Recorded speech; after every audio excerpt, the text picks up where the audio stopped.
Entre páginas. Con Antonio Ferrando.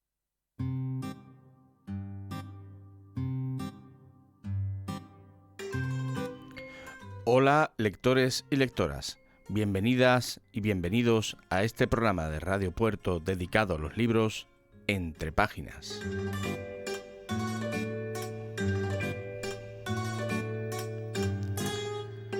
Este programa es para quienes disfrutamos leyendo, para quienes nos gusta viajar sin levantarnos del asiento, para quienes nos gusta aprender mientras nos lo pasamos bien. Este programa es para quienes nos gusta perdernos entre páginas.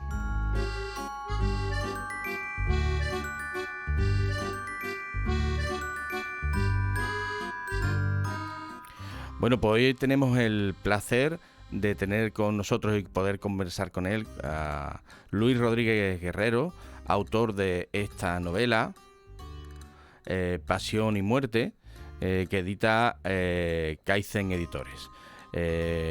Buenas, Luis, ¿qué tal? Hola, buenos días, Antonio. El placer es mío. Gracias por permitirme estar en tu espacio. Bueno, antes que nada, como siempre, y como somos gente educada, lo primero es presentarte a los oyentes, ¿vale? Y lo voy a presentar a Luis con la información que pueden tener cualquier lector de su novela, porque está aquí en la solapa de su libro, ¿vale? Luis Rodríguez es un apasionado lector desde la infancia, compagina literatura con el desempeño profesional como técnico de emergencia sanitaria y ambos campos, curiosamente, vocacionales. Articulista especializado en género negro, colabora y escribe en La Alternativa Digital. Cuenta en su haber con múltiples participaciones en diversos talleres literarios de escritura creativa y varios certámenes locales. Vive entre Cádiz y Málaga, Málaga y Cádiz, y trata de plasmar en su obra la idiosincrasia propia de la sociedad que lo rodea. Ha bebido de autores célebres del género noir y policíaco. Entre sus escritores de cabecera figuran Pierre Lemaitre, John Nesbo y el propio César Pérez Gellida. Observador por excelencia, permeable al aprendizaje, firme defensor del poder de los libros. Crear sinergia a partir de un simple rato de lectura es la manera más eficaz de invertir el tiempo. La literatura crece, evoluciona y nos hace mejores. Luis, nosotros siempre empezamos empezamos y terminamos siempre con la misma pregunta que hacemos a los autores, ¿vale?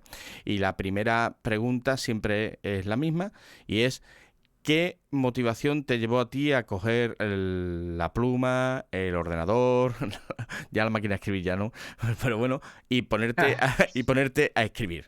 ¿Qué es lo que te llevó a eso? Pues cada uno tendrá su propia versión de los hechos. En mi caso particular, Antonio, pues como escritor novel, entiéndase novel porque era la primera vez que me enfrentaba a un proyecto de esta envergadura, pues ese acicate, vamos a decirlo así, o esa, ese intento de saciar la curiosidad de enfrentarme a un proyecto de esta envergadura fue mi principal motivación, porque, como te digo, no tenía antecedentes en novelas y siendo lector acérrimo del género negro, pues siempre tenía esa curiosidad latente de ver de qué manera podría encarar y afrontar un proyecto partiendo desde cero. Entiéndase por ello, pues bueno, idear una historia, recopilar toda la información que conlleva todo lo que es el proceso creativo y, por supuesto, pues bueno, ir ensamblando las piezas, que los engranajes fueran cogiendo compostura y, por supuesto, pues dándole a la historia la mayor verosimilitud posible. Entonces, pues, bueno, en ese contexto, pues de ahí nace Pasión y Muerte, ¿no? Del intento de saciar la curiosidad propia, de decir, oye, ¿por qué no intentamos algo así? Y pues así partió la idea, básicamente. O sea, la motivación es el reto, ¿no? El reto, Correcto, el reto. el reto. Someterme a, pues, como tú bien dices, a un reto personal de ver cómo un proyecto que nace en fase embrionaria y y que parte desde cero va evolucionando y creciendo hasta que se convierte en una realidad, claro. Y aquí cuando te hemos presentado hemos mencionado a un trío de ases de la novela negra. Hombre, yo soy gran fan, compartimos gustos en ese sentido, porque Pierre Lemaitre es Dios. Vamos, yo creo que es el mejor escritor vivo de novela negra y de otro tipo de novela que existe ahora mismo, para mi entender. John Esbo es un maestro, además sabe cómo engancharte y cómo coger al lector y sacudirlo y dejarlo en la última página hasta que puede respirar. Y César Pérez Gellida es, pues por el estilo, quizá el más parecido al John Esbo en España, ¿no? Y claro, Sí. a ver, teniendo esos tres referentes, y afronta el reto con una mochila muy bien pertrechada para empezar a escribir, ¿no? Sí, porque al fin y al cabo yo creo que cada lector, y entiéndase esto que te estoy comentando, Antonio, porque cada uno se defina como quiera. Yo a día de hoy jamás, y los que me conocen lo saben perfectamente, jamás me defino como escritor. Soy autor porque no, la autoría de Pasión y Muerte no tiene más remedio que asociarla a mi persona porque ha sido mi historia en este caso, y por lo tanto soy autor del libro, pero yo me considero y me defino y me sigo definiendo y creo que me seguiré definiendo como escritor, perdón, como lector. Entonces, como lector, es lo que pretendía decirte, todos tenemos una serie de autores de cabecera. En este caso, pues estos tres autores me han ido acompañando en los muchos ratos de lectura y me siguen acompañando, de hecho, en los muchos ratos de lectura y se han convertido y son en figuras emblemáticas y autores de cabecera que los que uno pues no solo se inspira, sino que aspira también en un futuro pues en parecerse un poquito. Curiosamente de Ionesbo tengo una anécdota muy curiosa porque tras adquirir residencia aquí en Málaga, en una de las librerías que son de mis librerías habituales en Málaga, hablando con el librero me comentaba que Ionesbo, el bueno de Ionesbo, tenía segunda residencia, bueno, no sé si desconozco si tiene alguna más, en Málaga y que era cliente habitual también de Anda, la librería de la que soy anda. cliente, así que imagínate la Pues sorpresa que me llevé. eso, entonces hay que ir con frecuencia a ver si uno tiene la suerte de coincidir, de coincidir con él. Bueno, vamos a centrarnos ya en tu novela, en Pasión y Muerte. Aquí lo enseña a cámara, ¿vale? Yo la novela tengo que decir cómo llegó a mis manos, ¿vale? Llegó a mis manos de la Ujú, siguiente manera, a mis manos de la mejor manera. Nosotros en programas anteriores entrevistamos a Javi Fornell y a Dani Nanza, los ujú, Kaizen, y vinieron ujú. y me dijeron: Antonio, toma, léelo y ya me dices. Así llegó el libro. No me dijeron nada más. Solamente me dejaron la novela aquí, y me dejaron ese puntito de suspense, y yo cogí, como tuve tiempo, me la leí. Y me la leí como se tienen que leer las novelas. O sea, con ese puntito, ese acicate, que alguien te dice, te la dejo ahí y verás. Y a mí me ha gustado mucho. ¿Eh? Me ha gustado mucho y ha cumplido la finalidad que debe tener toda novela, que es que me ha entretenido mucho. A mí me ha parecido una novela muy entretenida y por eso, bueno, pues ya está, dije, pues yo tengo que traer a Luis al programa. Y aquí lo tenemos. Así nació, bueno, pues esta entrevista. La novela se centra, es una novela de suspense, para el que no la haya leído, pero se centra en el mundo de la Semana Santa de Cádiz, ¿vale? ¿Por qué elegiste ese momento y esa circunstancia para la novela? ¿Qué te llevó a situar la novela en la Semana Santa? Pues mira, antes que nada quería agradecerte, me parece muy interesante, quiero hacer una puntualización y agradecerte la valoración que has dado, porque mira, partimos de la base de que coincido plenamente contigo. Yo creo que la finalidad de los libros y de la literatura en sí, y más en los tiempos que corren, creo que el propósito de un libro es entretener. Tal cual. No, yo lo hablo y lo defino tal y como tú lo has descrito. Así que agradezco enormemente tu valoración. Partiendo de eso, pues bueno, respondiendo a tu pregunta, ¿por qué enfrento en este caso la Semana Santa con el género negro? Pues mira, yo creo que creo que estamos hablando tanto de Semana Santa como del género negro, son dos realidades, vamos a decir así, antagonistas, ¿no? Que a priori pueden parecer y son de hecho completamente contrarias, ¿no? Y yo creo que en esa búsqueda de jugar con lo dispar y con lo antagonista, pues ese reto de intentar atar cabos, unir historias, crear una trama de misterio, de asesinatos, en un ambiente poco habitual como es la Semana Santa y el ambiente religioso, pues creí oportuno que quizás se le podía sacar bastante partido a Pasión y Muerte. De hecho, la historia parte, como tú bien has dicho, en la Semana Santa de Cádiz, concretamente en la primera Semana Santa post pandemia, y en el momento en que se desarrolló la escritura del libro, el proceso de escritura, pues vi oportuno aprovechar esa vuelta a la normalidad, vamos a decirlo así, para crear una historia con esa vuelta a todas a las tradiciones que nos acompañan en el día a día. Y creí oportuno que, bueno, que quizá podía ser interesante entrelazar dos ambientes como son la Semana Santa, quieras que no, pues también tiene su halo de misterio con una trama de asesinatos. Así que esa era la idea inicial y por ahí atamos cabos y fuimos dándole sentido a la historia. Se nota, bueno, yo aparte de entretener, yo que soy un profano en el mundo de la Semana Santa, yo aprendí un montón de la Semana Santa, con lo cual eso de aprender deleitando se consigue. Por tanto, subo un escalón más, como en el póker lo veo y subo la apuesta, que la novela sirve, entretiene y enseña, porque vamos a ver si así se te nota que tú sabes de la Semana Santa. Vamos a ver, que no, tú, o has tenido que investigar. ¿Has investigado o ya tú tenías un conocimiento? O sea, la pregunta en gaditano. Luis, ¿tú eres capellita? Yo venía con la lección aprendida, Ah, vale, Antonio. vale, capellita. Es decir, que yo tenía, bueno, yo a día de hoy menos, te diría que menos, porque sí es verdad que ha sido una parte de mi propia historia personal, que me ha acompañado durante largos años de mi vida. Hoy estoy bastante más desligado, pero bueno, como ha sido algo que me ha acompañado durante años de mi vida, pues sí es verdad que he adquirido durante todo ese tiempo un bagaje en toda esa cultura popular y toda esa enjundia que tiene la Semana Santa, que está cargada de simbolismo, que vuelvo a repetirte, que también pues ese simbolismo que tiene todo lo que es el contexto religioso da mucho juego.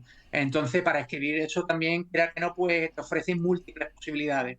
También te digo una cosa, yo creo que estamos hablando de ambientes, porque no olvidemos que no perdamos de vista que la historia de Pasión y Muerte se sustenta en tres patas, que son los tres asesinatos que se cuentan en el libro, sin hacer spoiler, claro. Ujú. Y yo creía, no sé si se habrá conseguido o no, que a esos asesinatos había que dotarlo de una carga visual importante. ¿Qué quiere decir esto?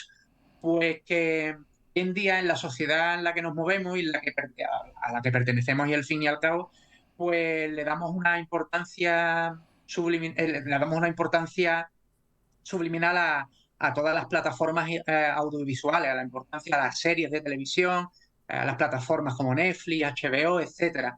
Entonces yo tenía claro que en Pasión y Muerte, desde mi pequeña, bueno, desde mi torpeza o desde mi acierto, pues quería contribuir aportando a la trama con esas tres patas que son, como te decía, esos tres asesinatos que hay que desentrañar y tratar de resolver. Quería dotar a esas escenas de una carga visual importante, como intentando aportar en el libro muchísimas imágenes. ¿Cómo se consigue eso? Pues sobrecargando cada escena, cada momento del libro de imágenes que evidentemente el lector no está viendo porque en el libro no hay fotografías, pero sí utilizando muchos recursos para que el libro sea lo más visual posible. Ujú. Entonces, pues bueno, eso yo creo que también ha sido un punto importante y definitorio en Pasión y Muerte. Claro, es que, bueno, yo iba a hacerte una pregunta también en este sentido, pero ya tú te has adelantado. Yo una de las primeras cosas que detecté cuando llevaba una cuarta parte del libro leída y que, bueno, se confirmó cuando lo terminé, el libro está escrito con una estructura muy cinematográfica, parecen Ujú. secuencias. ¿Vale? Y Sí, está, vamos, si esto se lleva esperemos, ojalá, a formato de película o por formato de serie, el guión está muy adelantado, porque es tiene un formato de estructura y un lenguaje muy cinematográfico. sí. Sí, sí, sí. Se notaba enseguida. Los capítulos son capítulos cortos, son pequeños latigazos que tú das ahí dando la información, flash, dan latigazos y pasa a la siguiente escena, sería en un audiovisual. Entonces, yo aquí veo película o serie, ¿eh? Lo digo ya aquí, ya. Y tú has adelantado bastante trabajo. Bueno, no creo que caigas a breva, como se suele decir, Peores cosas pero se han visto, ¿eh? bueno, yo te lo agradezco enormemente. Si te digo que, como se suele decir vulgarmente, Antonio, es a cosa hecha, se ha hecho con ese Ujú. propósito. Si se ha conseguido, pues estupendo. Sobre todo por lo que comenta, que es completamente cierto, por lo menos la intención era esa. Dotar a la historia de una capitulación corta. ¿Por qué? Porque volvemos a lo mismo. Te decía hace un momento que la sociedad en la que nos movemos y a la que pertenecemos le damos una importancia subliminal a todas las plataformas audiovisuales. También te diría, por ampliar un poco más ese concepto, que también vivimos en la sociedad de las prisas. Yo mismo, pues, y tú, y cualquier persona de a pie, pues, tenemos poco tiempo, cada vez menos tiempo para todo. Para el móvil parece ser que siempre tenemos un tiempo Sí, infinito. Y me pongo el primero, ¿eh? Pero para el día a día tenemos poco tiempo para todo. Entonces, en esa búsqueda de saciar el poco tiempo o de ocupar el poco tiempo, que ya es complicado ocupar o acaparar la atención de un lector que tiene poco tiempo de por sí, mi idea era pues dotar al libro de una capitulación corta, de no más de 5 6 7 páginas por capítulo, incluso menos si puede ser, y por supuesto intentar, eso se puede conseguir o no, porque evidentemente el propósito es una cosa y el resultado es otra, de cerrar cada capítulo con un cliffhanger, que eso es un recurso que, bueno, que todos, la mayoría conocen, no es otro que cerrar cada capítulo con un pico de tensión máximo para indicar o suscitar el interés en el lector claro. para continuar leyendo con el siguiente. Ujú. Entonces, ese era uno de los propósitos esenciales de Pasión y Muerte. Y eso, entroncando lo que decía antes, incluso pues se consigue se intenta conseguir pues dotando de imágenes, sobrecargando de imágenes el libro. Aunque el libro no tenga, insisto, fotografías, pero hay que sobrecargar hoy en día, es fundamental en esa sociedad, en esa cultura de las plataformas audiovisuales, pero, aunque insista, pero tengo que hacer hincapié en eso, los libros hoy en día, desde mi modesta opinión, considero que tienen que estar llenos de imágenes. Ajá. Y evidentemente el autor se las tiene que ingeniar para dotar el libro o la historia, la tiene que dotar de imágenes, Ujú. sin usar fotografías. Porque creo que esa es la herramienta, o una de las principales herramientas, para suscitar el interés del lector hoy en día. Bueno, pasando a otro aspecto del libro. Tú has hablado de los tres, las tríadas, los tres crímenes, pero yo quiero hablar de otros tres, que son los tres, digamos, protagonistas que son los tres policías. La primera, la protagonista es Blanca Espinar, que es una policía que, bueno, que sin desvelar mucho, pues llega sin querer me refiero por contra su voluntad a Cádiz, y además degradada, con lo cual ya llega, digamos, con mala pata. Sí. Un perro viejo, que es el comisario Mariño, y o el inspector Rioja, que son los tres, el trío de investigadores de estos crímenes que están poniendo a una ciudad pequeñita como Cádiz, pues patas arriba, y además en uno de sus grandes momentos, que es la Semana Santa. Háblanos un poquito de estos personajes. Pues bueno, el de Blanca, bueno, curiosamente, es la primera vez, te lo tengo que decir, que en una entrevista me preguntan por los tres personajes, porque normalmente las entrevistas que he ido concediendo a lo largo de este tiempo, pues sí, todo el mundo se ha quedado con Blanca y con Arturo. Es la primera vez que me habla del inspector Rioja y me Hombre, hace muchísima ilusión yo creo porque que nadie lo menciona. es importante, es importante. Sí, sí, sí, totalmente. Tiene participación y una importancia capital en la historia. Por eso te agradezco que hayas tenido esa mención hacia el pobre Rioja. Entonces, pues bueno, de Blanca Espinar te puedo decir que bueno, que ella, como tú bien has comentado, pues llega accidentalmente a Cádiz y en el amplio sentido de la palabra, llega accidentalmente porque contra su propia voluntad tiene que llegar a Cádiz por un hecho que ocurre trabajando durante un caso en su Madrid natal. Y bueno, ella pues yo creo que Blanca vive un proceso que al fin y al cabo es el que vivimos todas las personas en cualquier etapa de nuestras vidas, ¿no? Entonces, ¿quién quien no, en un momento determinado de su vida, no ha sufrido un revés y ha tenido que asumir o tomar ese cáliz de amargura que no todos queremos y que tenemos que asumir y tenemos que tomar y afrontar nuevas metas, nuevos retos y contra nuestra propia voluntad. Pues en esa tesitura, Blanca Espinar acaba en Cádiz, ¿no? Y ella yo creo que va evolucionando como personaje a lo largo de la historia, porque a pesar de que ella no quiera estar aquí en Cádiz, pues sí es verdad que tenemos ahí una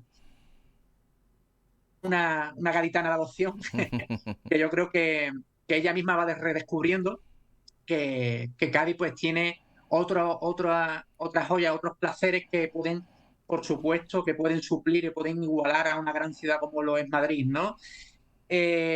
Cuando llega a Cádiz, pues evidentemente, pues se encuentra con una piedra en el zapato, que es Arturo Mariño, el viejo sabueso, el comisario de la Policía Nacional de Cádiz, que no se lo pone fácil al principio y que personalmente estos dos personajes me han generado muchísima satisfacción, no por nada, sino porque me lo he pasado fenomenal interactuando con ellos dos, porque son dos personajes que a priori son antagonistas también, con muchos elementos dispares entre ellos mismos, y eso está muy bien, jugar con buscar una dualidad entre dos personajes que son tan diferentes, al fin y al cabo termina divirtiendo muchísimo. Y Arturo es uno de los...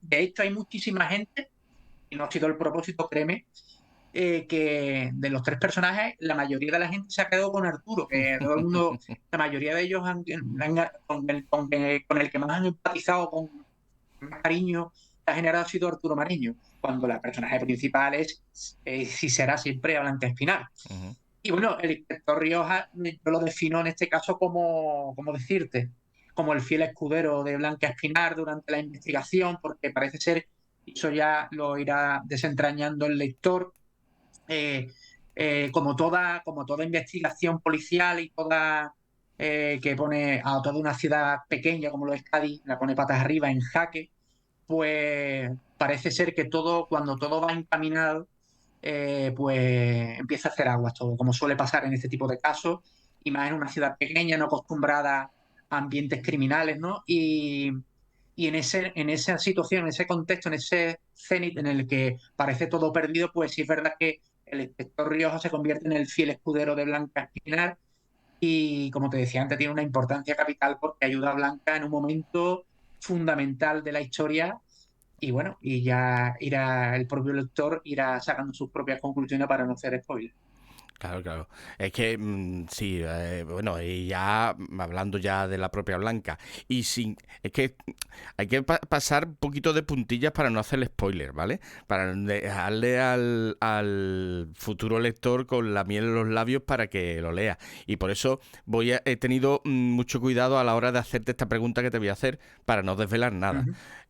Y entonces, la pregunta es, ¿va a haber alguna nueva aventura de Blanca Espinar próximamente?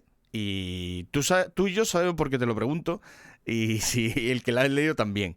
Y el que no, lo sabrá en su momento.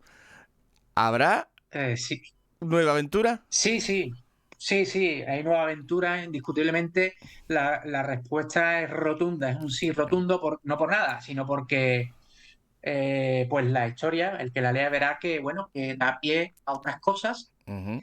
y de hecho en eso estamos ahora mismo en ese proceso continuista y en esa parte creativa de esa historia que creo que todavía tiene mucho que contar y yo creo que tenemos todavía, por lo menos a Arturo Mariño y a Blanca Espinar, tengo todavía a personajes para rato porque creo que todavía tiene mucho que contar, que la historia de pasión y muerte no acaba allí y que por supuesto para que una historia sea redonda, y entiéndase por redonda, pues que tenga un principio y un fin, tiene que resolverse y todavía hay enigmas por resolver que el lector irá viéndolo y por mi parte como autor, pues en este reto que ahora afronto, pues sí te digo que hay una continuación en la que me encuentro ahora mismo inmerso en su parte creativa y esperemos que saque lo mejor de sí de cada uno de estos personajes.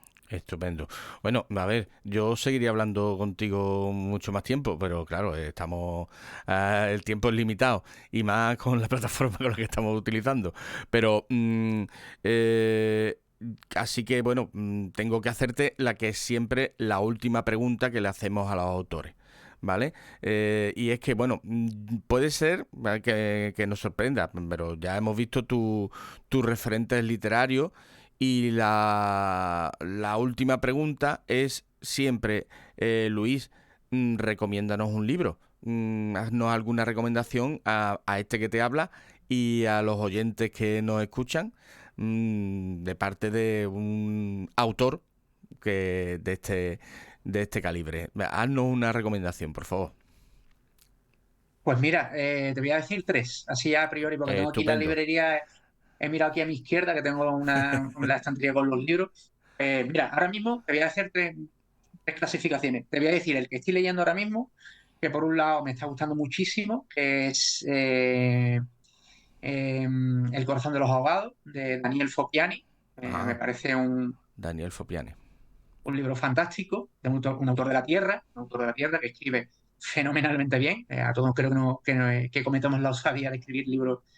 Nos gustaría parecernos un poquito a Fopiani, porque la verdad que es un tío que cuenta las historias con una facilidad y con una soltura increíble. Por otro lado, te voy a recomendar uno de Pierre Lemaitre, que creo que es un título de cabecera que todos deberían leer alguna vez en la vida, que es Vestido Perdona, de Luis, novia. Luis, se ha cortado un poquito. Repítenoslo, por favor. El El título, de el Pierre título. Lemaitre, sí, el de Pierre Lemaitre, te Ajá. decía que el de Pierre Lemaitre te diría que es un libro que todos deberían leer alguna vez en Ah, la vida, que es Vestido de novia, de ah, Pierre Lemaitre. genial, genial, genial. Comparto, Ujú. comparto completamente. Creo que prácticamente vamos, si no es el título emblema de Pierre, uno de ellos porque tiene tanto bueno, pero yo diría que Vestido de novia es de los esenciales. Y por otro lado, te he dicho Fopiani, El corazón de los abogados, que es el que estoy leyendo. Por otro lado, la recomendación de Pierre Lemaitre, Vestido de novia. Y el tercero que te recomendaría, que es una lectura un poco más atípica, pero que me gustó de los libros que más reciente que terminé de leer y que más me ha gustado. Quizás un poco más desconocido de un autor norteamericano, de Jason Rekulak, que se llama, el libro responde al nombre de Figuras Ocultas. Y lo recomiendo muchísimo porque el libro creo que cuenta una historia que repleta de giros, repleta de sorpresas, repleta de intrigas, de enigmas por resolver, que el autor va dando respuesta durante el proceso y durante el transcurso de las páginas y que está cerrado, porque este tipo de libros crean unas expectativas muy altas. Entonces, cuando uno conforme va avanzando piensa, a ver cómo lo cierra, porque cuando conforme va quedando poco, ya el temor es a ver si no se va a estropear todo lo anterior. Ujú. Pero qué va, la verdad que Figuras Ocultas creo que es un libro redondo en ese sentido. Empieza muy bien, el proceso, lo que es la trama y el nudo está perfectamente definido y el desenlace es magistral. Así que recomiendo Figuras Ocultas de Jason Reitman. Estupendo. Pues repaso los tres títulos. El corazón de los ahogados, de Daniel Fopiani. Vestido de novia, de Pierre Lemaitre, que he leído y sobre recomiendo. Y Figuras ocultas, de el autor no se me ha quedado. Jason Reculak. Jason Reculak. Estupendo. Pues votado queda. ¿Vale? Pues Luis, muchísimas gracias por estar con nosotros y bueno, muestro de nuevo tu novela a nuestros oyentes, Pasión y Muerte, editorial Kaizen, de los amigos de la editorial Kaizen. Léanla porque se van a entretener y si les gusta la Semana Santa y el suspense, este es el plato estupendo para degustarlo. Muchísimas gracias, Luis, y cuando Blanca Espinar y Arturo Mariño vuelvan a la carga, pues volveremos a hablar, ¿vale? Muchísimas gracias a ti, Antonio. Venga, hasta la próxima. Un saludo, chao. Un saludo. Bueno, pues genial, ¿no? A mí me ha gustado mucho la novela y esta conversación con Luis ha sido muy edificante. Pero nos tenemos que despedir. Ya sabéis que podéis oírnos en radiopuerto.fm y en nuestras redes sociales, Facebook y YouTube, donde podéis hacer cualquier sugerencia o dar cualquier opinión, así como en el WhatsApp de Radio Puerto 629 12 80 42, haciendo siempre referencia al programa, ¿vale? Pues nada, hasta la próxima, nos vemos entre páginas.